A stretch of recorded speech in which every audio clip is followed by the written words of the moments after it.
Jesucristo no es solo la puerta, Él es el camino. El Evangelio no es solamente un mensaje para escuchar una vez.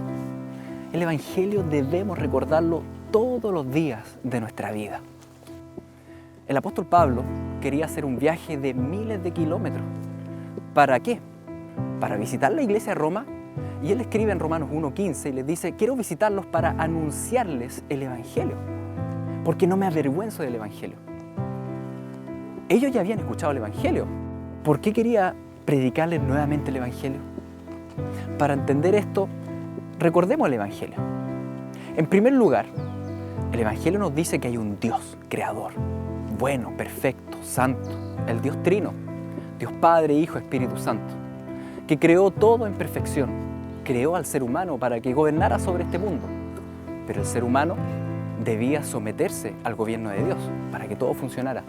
Pero el ser humano decide desobedecer a Dios, decide apartarse de Dios y hacer su propia voluntad, adorarse a sí mismo. El ser humano cae en profunda corrupción. El pecado lo corrompe todo en el ser humano y los pensamientos del ser humano tienden siempre hacia el mal.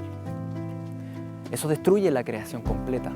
Hay división, hay enfermedades, hay peleas, hay guerras. En todo ese panorama desolador es donde vienen las buenas nuevas de salvación. Dios mismo se encarna.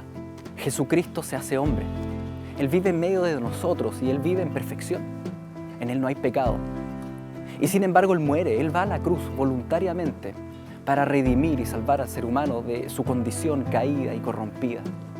Todo aquel que cree en Cristo, que se arrepiente de sus pecados, tiene salvación y obtiene el gran regalo, el don de vivir eternamente. ¿Cuál es el regalo? Conocer a Dios, estar con el Padre, con el Hijo. Tal vez tú dices: yo ya he escuchado este mensaje, ¿por qué escucharlo todos los días?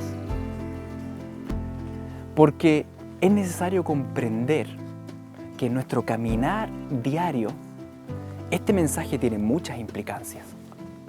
En primer lugar, debemos recordar todos los días de nuestra vida que hay un Creador que es Señor, al cual le debemos honra y gloria. No vivimos para nosotros, vivimos para Él. Ahora, en ese vivir para Dios, nos vamos a topar con nuestra carnalidad, con nuestra condición caída, con una carne que no quiere buscar al Señor, que tiende constantemente al mal. Aunque llevemos 50 años en el Evangelio, la verdad es que esta carne todos los días nos tienta a pecar. Nos va a seguir tentando con codicia y avaricia, inmoralidades y mentiras. ¿Qué hacemos frente a esa realidad? Si incluso frente a las buenas obras externas, nuestra carne nos tienta a hacerlo por vanagloria y por soberbia. ¿Qué hacer frente a esta cruda verdad de la condición humana, de nuestro cuerpo caído que siempre nos tienta hacia el mal?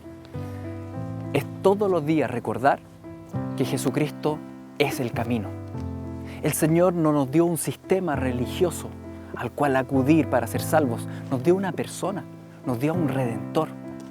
Cuando estamos siendo tentados a caer en pecado y estamos asediados por el mundo, debemos acudir a los pies del Redentor, a los pies de Jesucristo. Él es nuestro Redentor.